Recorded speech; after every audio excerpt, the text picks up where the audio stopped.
I've been thinking about this for a while now. Actually, um, and this is one of those topics that just keeps coming up, especially whenever I'm home, or even when I'm talking to people from here, or people who grew up in, say, similar situations and environments. It's not something people usually sit down and talk about openly. It's not. It's not a debate or an argument. It's more like something that's in the background, like an elephant in the room. No, elephant might be too big, unavoidable. Something like a maybe like a dog or a cat in the room. Yes, definitely cat in the room. You know it's there. Sometimes it goes quiet. Can't really find it, but you know it's there, right? So it's something that isn't really spoken out loud, and that's family expectations from their kids, from youth, especially among Northeast families, among Northeast people. Now, a lot of this might be also relevant or similar in other parts of India or even the world because, parent mindset, it's kind of like the same. Of course, they want the best for their kids, but there are cultural influences and other family values that do play a part in what Northeast families, Northeast parents expect from their kids. So today I want to talk about that. So before I jump into the topic, I would like to give some context, some background of myself because I also grew up in similar situations. And please hear me out. You'll know why I'm telling you about myself and my background here. So just to give you some context, for me, I always have been that good, studious kid. I was good with studies from early on. You know, not saying this dramatically to show off or something, but just that's how it was. I used to pick up things really quickly. Did well in school. Teachers noticed. Relatives noticed. Neighbors, those kind of things. So even when that happens, expectations they automatically start building up. Not aggressively, not directly, but they do. And it's not just parents, honestly. It's the whole community. People you are related with. I think a lot of families here have that one child, or maybe more than one, or maybe two child, where people quietly think, ये आगे जाएगा. This one has potential, something like that. They start having high hopes from the kid, and I'm not saying that having hopes is not good, but hope, high hopes, expectations come with a lot of pressure. There was this famous quote in the Spider-Man movie, right? Spider-Man said that with no, his uncle said that. Sorry, Uncle Ben, right? So he's like, with great responsibility comes no, with with great power comes great responsibility. Yeah, with great power comes great responsibility. That's true. So today, I'm going to coin this term, this quote, this phrase. With great expectations come great pressure. Frame it. Anyway, so yeah, so now in our communities, success has traditionally been measured in very specific ways. People talk about progress in this way. How many IS officers have they produced?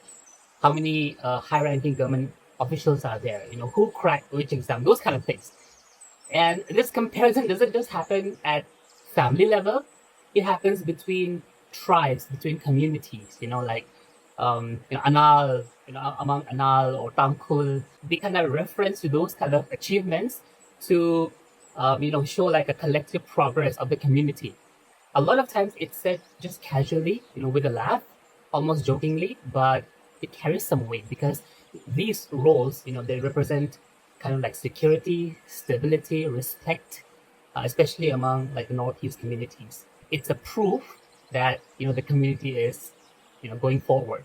So naturally, children like me and many others, they're guided towards that direction, to achieve those kind of positions. Not like forced. Sometimes that also happens though, but yeah, it's not like forced, but very strongly guided and implicitly sort of expected. Civil services, high-ranking government jobs, professions that are respected, and most importantly, explainable. Okay, explainable jobs. And just to be clear, for many families, this has worked, and I truly appreciate that. It's beautiful. It has given people stability and dignity. I'm not downplaying on them. Good for them. But for me, it just never really clicked. Not because I didn't want to work hard. Definitely, these positions, these achievements come with a lot of hard work, sacrifice, talent. I'm not saying that it didn't click with me because I didn't want to work hard. Not because I looked down on it, but it just didn't resonate. It felt very predefined, very kind of linear, fixed ideas, those kind of things. This is what success should look like, that kind of thing.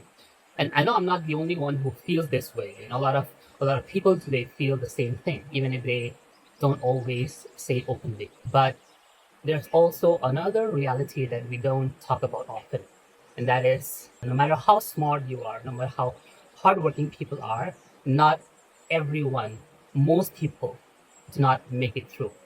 And that's not failure. No, that's not failure. That's not lack of effort. It's just maths. And that's how systems work. Limited seats, very limited opportunities, but we rarely prepare children for those kind of possibilities. So a lot of youth from the Northeast, they move out to bigger cities for college, for coaching, for jobs, and just adapting to a big city from a small town or a small village in itself is already quite challenging. The pace, the culture, the experience, everything, it just moves faster. That experience alone teaches you a lot. But often, the original goal for which they set out of their homes to these metros and big cities doesn't really work out the way, people imagined. Not because they didn't try hard enough, but because life doesn't just follow, plans neatly. And sometimes it takes quite a few years, 4, 5, 6, even more, to finally let that realization, sink in. So by then, people pivot. They change course. They take up jobs to sustain themselves. Jobs that are not really based on their aspirations or strengths, but based on necessity and survival. So that alignment is not there, right? It's just that discovering what you're actually good at becomes harder later. So I feel one thing that often gets missed is understanding the child deeply. Not just, marks or not just achievements or prestige, but temperament, the child's inclinations, what someone is naturally drawn towards, those kind of things. Sometimes a different alignment early on could really open a completely different path for that kid. But again, that is what requires patience, observation, and flexibility. And actually, parents also want something for their kids that is, that they can explain confidently. That is culturally, socially recognized. Now, I'll give an example. I've been working in marketing and creative work for over a decade now, and my parents still don't fully know what I do. Yes, they called me several times asking, "Babe, da da tang da zhou wa?" And then I tell them, "Oh, I work in marketing, and I do marketing." And why they called me is because not that I haven't told them before, but they called me because they cannot explain that to probably some of my relatives who might have come at home, and they could not explain to them what I was doing. They tell them, "Oh, over there, damo diliha marketing to mo damo." So people don't understand marketing, right? I'm sure, like those of whom you are watching this, they do understand, but back at home, they don't understand what marketing is. So marketing to fit da marketing mo, mite ni bazaar jo no da posi linki marketing mo. So that's what they think of marketing. So that confusion itself is kind of funny. That is the status. So I'm not saying this isn't about blaming anyone. Parents want safety, they want respect. Children, however, have a different alignment and looking for something more meaningful, maybe. For some kids, the traditional way, it works beautifully, great for them. but for some, it just doesn't fit. And that both make sense. Parents are not at fault, kids are not at fault, but we also need to understand that we are living through a transition. We're getting exposed to new ideas and opportunities.